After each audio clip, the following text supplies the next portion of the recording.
What's going on, guys? It's Bromley from Empire Barbell. Today we're going to talk about how to train for strongman, specifically if you have to do it out of a corporate gym or if you don't have any equipment. So like with all sports, what we do is we break down the needs of the sport into general and specific categories. I've always maintained that getting good at strongman means two things. One, you got to get strong. Two, you have to be good at the event. Now, to make that a little bit more nuanced, we're going to talk about getting good at the event as practicing specific movements that take care of the little details that each event requires.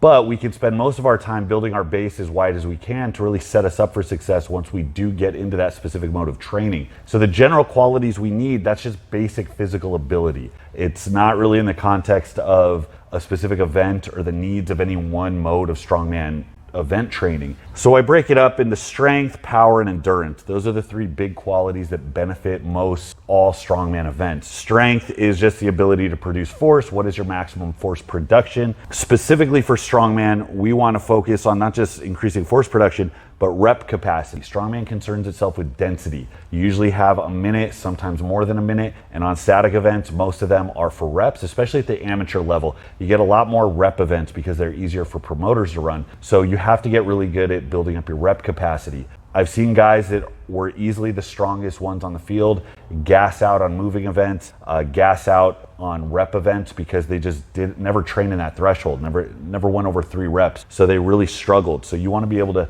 flesh that out. That'll help you out with the static events, but it'll help you out with the moving events as well. So we focus on the main lifts: squat, deadlift, press, row. Those are the big ones. If you get good at those 4 movements, you're going to set yourself up for success down the road. Squatting and rowing are probably the ones that people leave out the most, and they're the most crucial. Obviously, deadlift and overhead pressing are the most common static events, so yes, you want to pay attention to those. Squatting is less straightforward. It's a bit controversial because there's people that think you don't need to squat because it's not specific. We're not talking about specific, we're talking about general development. Squatting uses all of the same musculature: upper back, midsection, hips, thighs. It loads the spine. You move your ankle, knee, and hip simultaneously. It's easy to train. You can recover from squats very easily, and you can also easily work like density training. I like squatting for reps because it has the same type of tempo where you do a hard rep and then take a few breaths and go again. And you can, if you've ever done super squats, you can fill out 2 minutes of hard squatting, and there's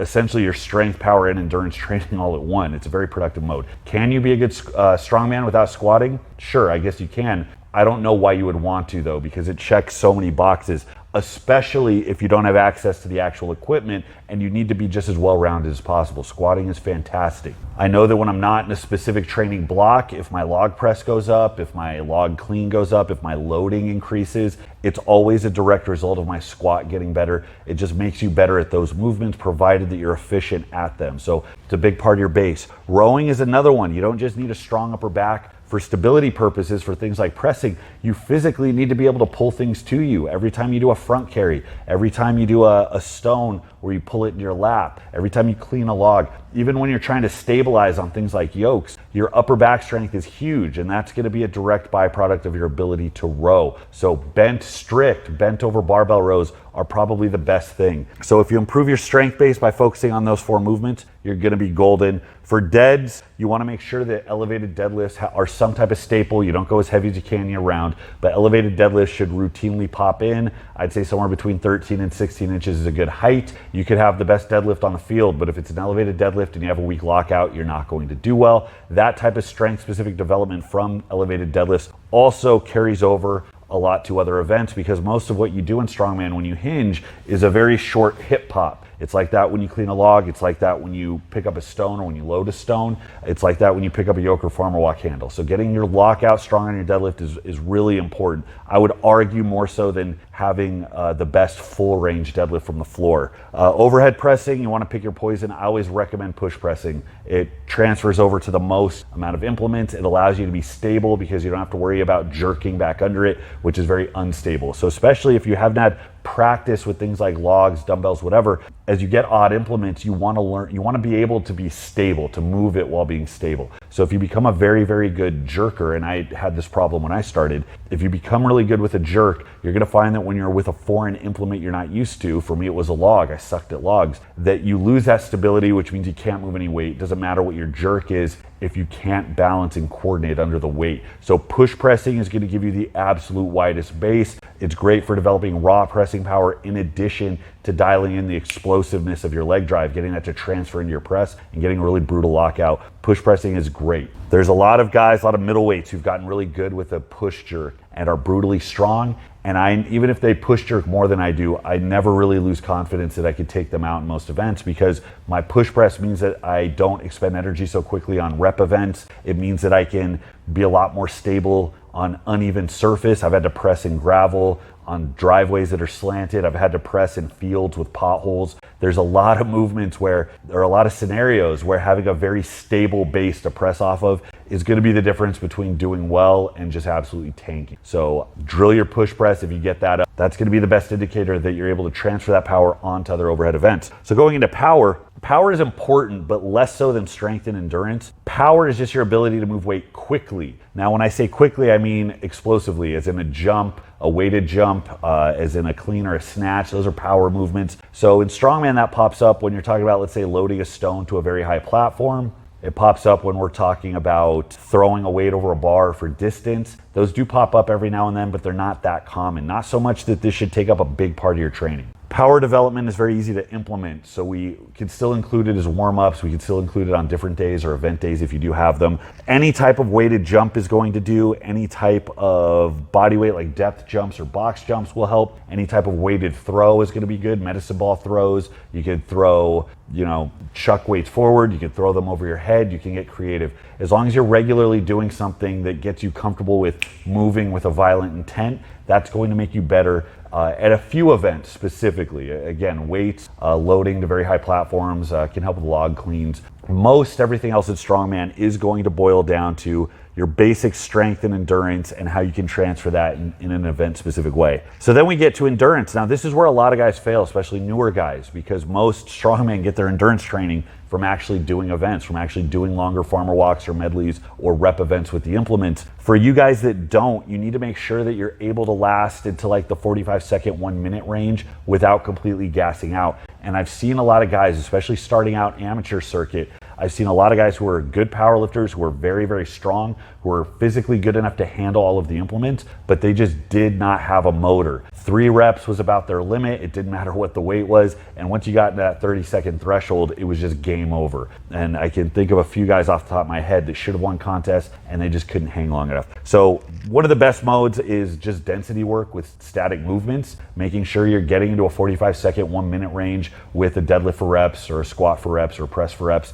That's one aspect. Another one is doing actual sprint intervals with some type of resisted modality of training. Air bikes are good, sled drags or sled pushes are really good. Burpees are good. If you don't have access to a sled, trust me when I say you shouldn't be above doing burpees, doing basic body weight, calisthenic or plyometric type movements for endurance. And if you run it on, let's say, all out sprints in, let's say, a minute, or you do intervals, let's say 15 to 20 second intervals with a set rest period, and you run through a bunch of those, they're super easy to do. There's no excuse not to do it other than you're lazy and you don't care about winning. And they're super easy to progress. You're gonna notice they suck at first, but as you get better, you can go a little bit longer. You don't need to go balls out. They just need to be there. They just need to exist consistently. You don't have to be the interval sprint champion to be good at strongman. Just make sure you can do some type of hard activity for a minute without dying. You'll be all right. Now, I know a lot of people that actually get their endurance just from being physically active. I know a lot of people that hike, that cycle. I've known people that have gone back and forth between like strongman and triathlons. If you're just reasonably active at all, it's going to go so far when it comes to medleys, carries. Our lightweight pro, Emily Elliott, dusted a bunch of middleweight pro level women in the Conan's wheel because Emily has a CrossFit background. She cycles, she's very aerobic, she's very active, and she could just go and go and go and go. So it does have its place. If you want to skip the cardio work, do yourself a favor, just go powerlift. So for training without the implements, we have to consider what events we're likely to see and break those down into types of training that we can do with the little bit that we have. So specifically, strongman breaks down into just a few categories. There's loads, things like putting stones, bags, or kegs onto a platform or over a bar. There's carries, so you're talking about front carries, whether it's a bag carry or a Husfeld stone carry where the weight's off to the front.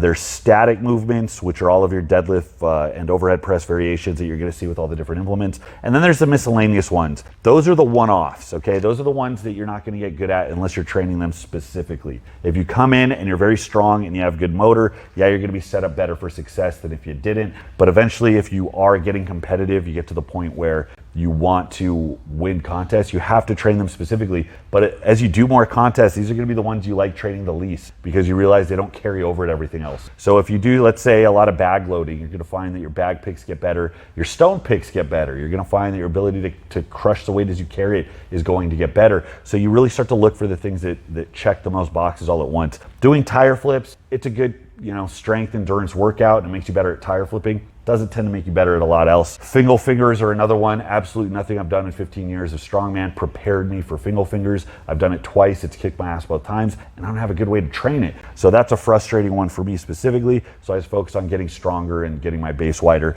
Power stairs are another one where power stairs really aren't like any other event. So if you don't have access to events, the best thing you can do is really emphasize your static events and your loading events. Loading events are improved the most by squatting type movements, specifically I think front squatting. It turns out for most things, you don't have to have a huge deadlift to be able to pick the heaviest stones you see at amateur levels or pick the heaviest bags. You do have to have good crushing ability, which comes about from developing your upper body. And you have to be able to stand up with the weight pinned to the front. So you're looking at things like Zercher squats and front squats. Front squats are probably universally my favorite strongman specific movement. It's going to make you the best at the most things, aside from actually just regular squatting and deadlifting. Front squats will definitely help with stone loading. When my front squat's high, I know I can load anything. It helps with my overhead press, with the leg drive.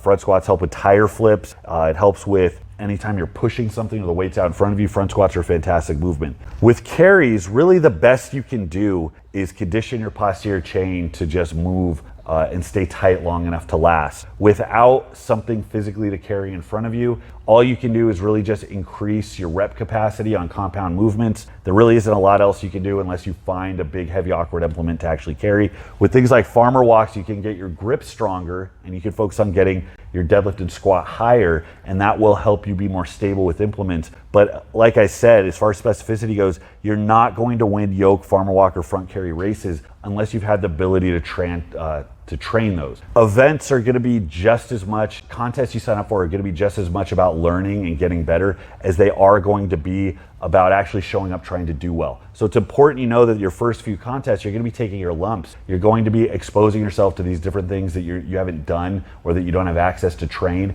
and you're going to get a little bit of insight on how you can kind of work around that in between each contest you do.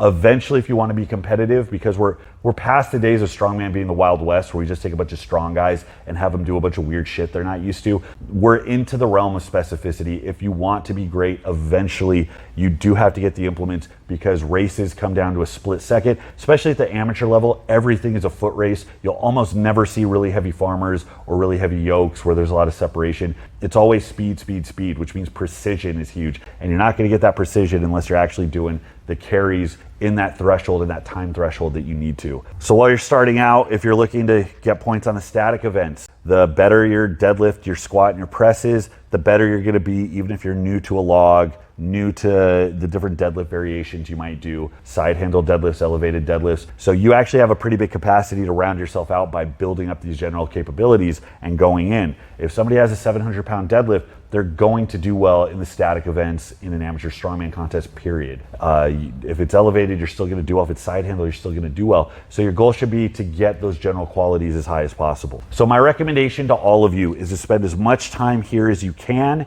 Get your lumps, go out, get experience in events, figure out what different implements feel like, talk to as many people as you can. Everybody's usually overwhelmingly helpful when it comes to giving out tips and tricks and ways that you can set yourself up for success down the road. And eventually do what you can to get access to the implements. And once you get better, once you start to level up, as you do get stronger to where you can see yourself being competitive, then you can start planning specifically for events. And that's where you're going to look at the events that make up a contest. You're going to figure out how they fit in these categories. You're going to arrange them throughout the week, and you're going to train them specifically, and you're going to find yourself narrowing that gap over time. and eventually you'll find yourself really chasing those tight razor thin margins that separate the really competitive guys from everybody else. So long story short, do your squats, deadlifts, and presses, do your rows, do your reps, don't shy away from endurance, and make sure that you are as physically dialed in as possible before you really worry about dealing with the specific stuff. Because if you're not very strong, if your endurance isn't very good, it really doesn't matter how much time you've had on these implements anyways.